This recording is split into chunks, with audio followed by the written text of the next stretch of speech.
ये है Banaras travel series का 5वां एपिसोड, जिसमें आज हम काशी के कुछ प्रमुख मंदिर विजिट करेंगे। लेकिन उससे पहले आज हमारे दिन की शुरुआत होने वाली है अस्सी घाट से, वो भी यहाँ पर प्रतिदिन सूर्योदय के समय होने वाले सुबह ए बनारस प्रोग्राम के साथ। दोस्तों, हमारी आज की यह वीडियो कुछ खास होने वाली है, तो कृपया इस वीडियो के लास्ट तक जरूर बने रहिएगा। और चैनल पर नए हैं तो कृपया हमारे चैनल को सब्सक्राइब भी जरूर कर लीजिएगा। तो चलिए आज की वीडियो की शुरुआत करते हैं। सुबह ए बनारस प्रोग्राम को देखने और जानने से पहले आइए जानते हैं अस्सी घाट के बारे में। दोस्तों, ये है काशी के सबसे प्रमुख घाटों में से एक। बहुत से लोग दशाश्वमेध घाट जाने से पहले इस घाट में गंगा स्नान करना पसंद करते हैं और यहाँ से होती है बोट राइड की शुरुआत और लोग नाव में बैठकर यहाँ से पहुँचते हैं दशाश्वमेध घाट की तरफ और वहाँ से दर्शन करने के लिए बढ़ते हैं काशी विश्वनाथ मंदिर की ओर। वैसे क्या आप अस्सी घाट में अस्सी का मतलब जानते हैं? दोस्तों, यह एक संस्कृत का शब्द है जिसका अर्थ होता है तलवार। अब आखिर इस घाट को अस्सी नाम ही क्यों पड़ा? इसके पीछे एक पौराणिक कथा है। जब हमारी माता दुर्गा ने शुभ और अशुभ जैसे भयानक राक्षसों का अपनी तलवार से वध किया तो उसके पश्चात उन्होंने अपनी तलवार को इसी अस्सी क्षेत्र के पास फेंका। जिस जगह वह तलवार गिरी वहां से अस्सी नदी का आरंभ हुआ और जिस जगह वह अस्सी नदी और गंगा नदी आपस में मिलते हैं वहां पर अस्सी घाट का निर्माण किया गया। तो इस वजह से इस जगह का एक धार्मिक महत्व भी है। तो चलिए अब बात करते हैं सुबह ए बनारस प्रोग्राम की। दोस्तों, हम यहाँ पहुँचे सुबह के लगभग 5 बजे और गंगा आरती लगभग खत्म होने की कगार पर थी और उसके कुछ ही मिनटों बाद जैसे ही सूर्योदय की पहली किरण इन घाटों पर पड़ी वैसे ही शुरुआत हो गई सुबह ए बनारस प्रोग्राम की। अब इस प्रोग्राम के बारे में भी थोड़ा सा जान लीजिए। बनारस क्षेत्र के सांस्कृतिक केंद्र के प्रमुख डॉक्टर रत्नेश वर्मा ने सुबह ए बनारस कार्यक्रम के आयोजन को लेकर पहला प्रस्ताव वर्ष 2012 में उत्तर प्रदेश सरकार को भेजा था, लेकिन इसके अमल होने में लगभग 2 साल लग गए। वर्ष 2014 में शहर के डीएम की मदद से इस कार्य को पूरा कराया जा सका और इसका पहला आयोजन नवंबर 2014 में किया गया। इस कार्यक्रम की शुरुआत हुई, धीमे धीमे करते हुए इसने अपने 100 दिन पूरे किए और एक रिकॉर्ड भी कायम किया और आज के समय यानी वर्ष 2024 तक इस कार्यक्रम का पूरा 1 दशक पूर्ण हो चुका है। हालांकि मानसून के समय के चलते जब भी गंगा नदी में जल स्तर बढ़ता है तब यह कार्यक्रम कई बार प्रभावित हुआ, लेकिन उसके बावजूद भी कुछ समय अंतराल के बाद इसे फिर से शुरू किया गया। चलिए अब बातें हो गई बहुत, अब आपको इस कार्यक्रम की कुछ झलकें दिखाते हैं।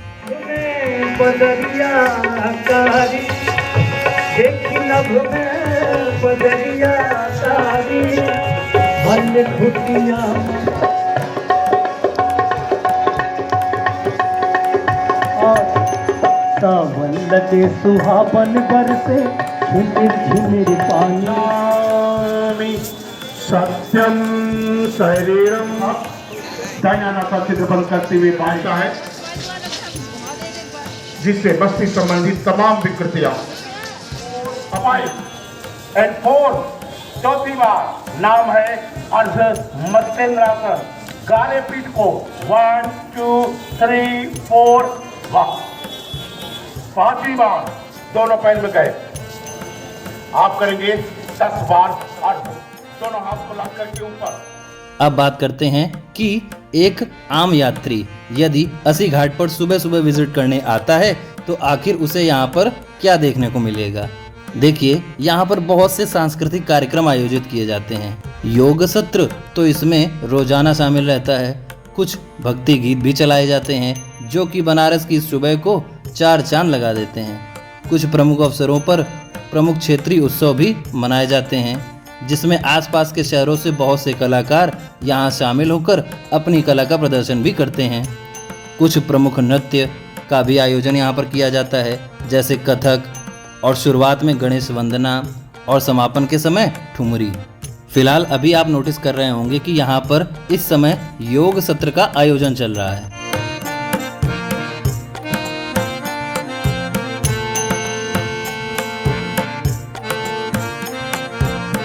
तो बस आपको और क्या चाहिए, जब भी बनारस घूमने का प्लान बना रहे हैं तो सुबह के समय अस्सी घाट में आना बिल्कुल भी ना भूलें। आप यहाँ पर सूर्योदय के समय स्नान करिए, उसके बाद गंगा आरती में शामिल होइए, उसके बाद कुछ देर फोटोग्राफी करिए और उसके बाद इस प्रोग्राम का लुत्फ उठाइए। और कोशिश करिएगा कि आप भी यहाँ के योग सत्र और सांस्कृतिक कार्यक्रमों में भाग जरूर लें। दोस्तों अभी हम फिलहाल बढ़ रहे हैं इसी घाट के बाईं ओर, वो सिंबॉलिक वॉल देखने, जहाँ पर बनारस के सभी घाटों का वर्णन किया गया है।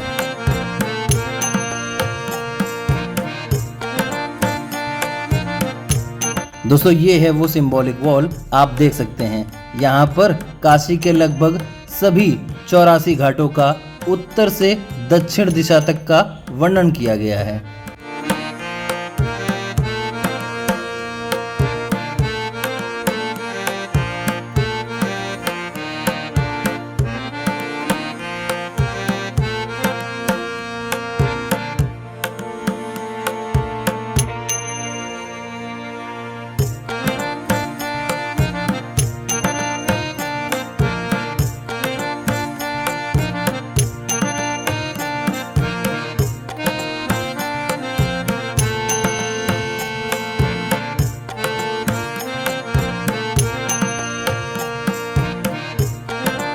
इस सिंबॉलिक वॉल को देखने के बाद अब हम बढ़ रहे हैं यहाँ से अपनी अगली डेस्टिनेशन की ओर।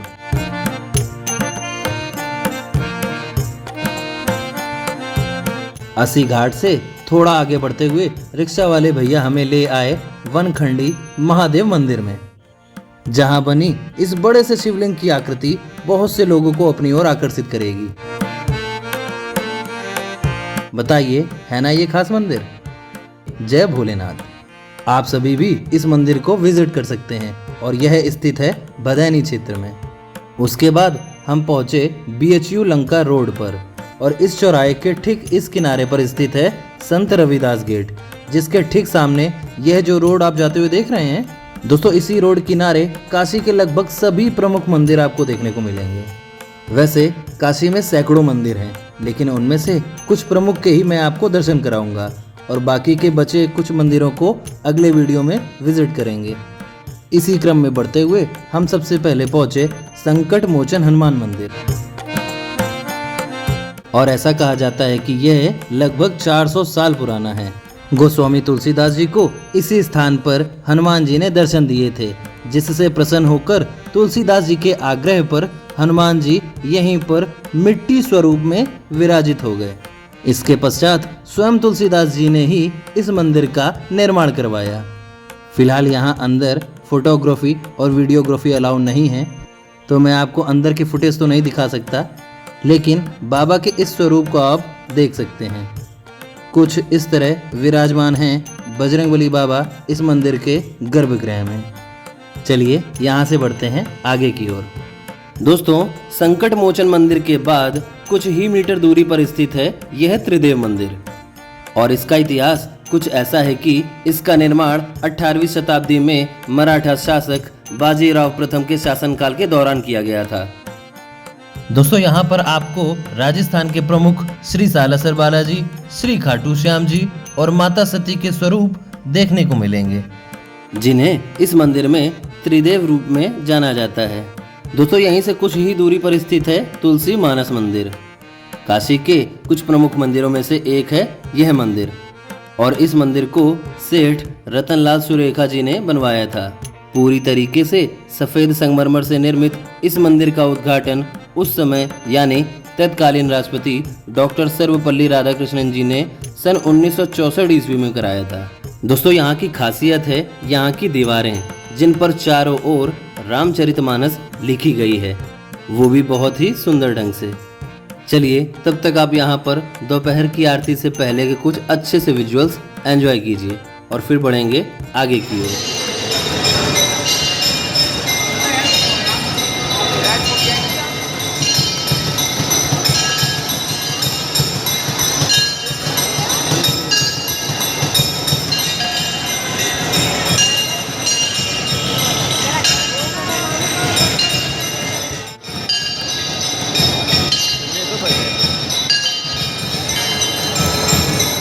जय हो बाबा की।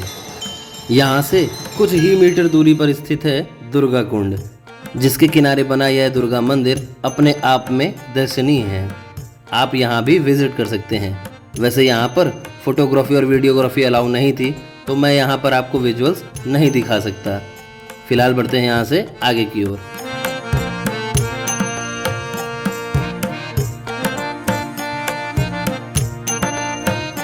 अभी हम पहुँच चुके हैं गोधोलिया चौक के पास। दोस्तों, यूँ तो काशी में बहुत से मंदिर हैं और सब अपने आप में कुछ ना कुछ खासियतें रखते हैं, लेकिन इस मंदिर ने एक अलग ही छाप छोड़ी मेरे दिमाग में। ये है लगभग 200 से 300 साल पुराना तत्कालीन काशी नरेश के परिवार की ओर से बनाया गया यह मंदिर, जिसका नाम है काशी राज काली मंदिर, और ये गोधोलिया चौक के बिल्कुल पास स्थित है। इस मंदिर की वास्तुकला, आर्किटेक्चर से मैं बहुत प्रभावित हुआ। आप जरा खुद ही नोटिस करिए कि कितने बेहतरीन तरीके से पत्थरों को काटते हुए, उनको तराशते हुए यह मंदिर तैयार किया गया है।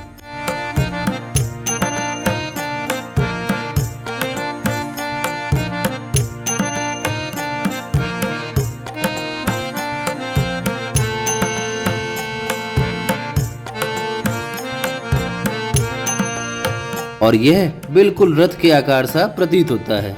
वैसे काशी विश्वनाथ कॉरिडोर की बात अलग है, लेकिन इस प्राचीन मंदिर का भी मुझे एक अलग ही महत्व प्रतीत हुआ। 18वीं शताब्दी में इस मंदिर को माता काली को समर्पित करते हुए बनाया गया था, जिनके साथ साथ मंदिर के गर्भगृह में गौतमेश्वर शिवलिंग को भी विराजित किया गया। गौतमेश्वर नाम कैसे पड़ा? क्योंकि इसी मंदिर के पास गौतम ऋषि जी का आश्रम था, जिन्होंने शिवलिंग की स्थापना की थी, जिसके पश्चात इस शिवलिंग को गौतमेश्वर शिवलिंग कहा जाने लगा। बताइए, है ना ये मंदिर खास? सभी मिलकर एक बार बोलिए जय भोलेनाथ और जय माता दी। दोस्तों, मुझे पूरी उम्मीद है कि आप बनारस ट्रैवल सीरीज एंजॉय कर रहे होंगे। यदि आपको हमारी यह मेहनत और हमारा यह वीडियो पसंद आ रहा है तो कृपया इस वीडियो को लाइक और शेयर जरूर कीजिएगा। और यदि आपने अब तक हमारे चैनल को सब्सक्राइब नहीं किया है तो कृपया उसे सब्सक्राइब भी जरूर कर लें और नोटिफिकेशन बेल को भी जरूर दबाइए, जिससे हमारे आने वाले वीडियोस के नोटिफिकेशन आपको सबसे पहले मिल सकें।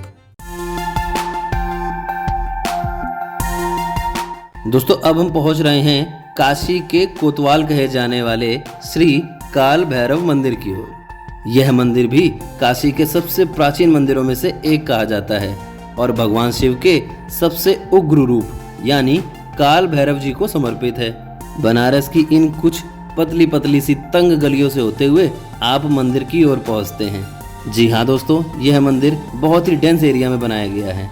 मंदिर की खासियतें कुछ ऐसी कि यहाँ पर प्रभु को प्रसाद रूप में मदिरा यानी शराब अर्पित की जाती है और इन्हें काशी का कोतवाल भी कहा जाता है। ऐसा इसलिए क्योंकि ये माता सती के शक्तिपीठ और काशी के रक्षक हैं। और ऐसा भी कहते हैं कि विश्वनाथ मंदिर में दर्शन करने से पहले इनका दर्शन करना पुण्य माना जाता है।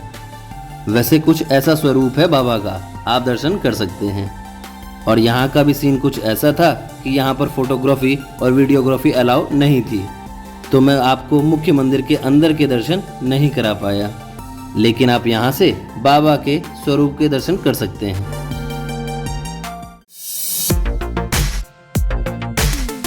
दोस्तों, ये थे बनारस के कुछ प्रमुख मंदिर और उनसे संबंधित जानकारी।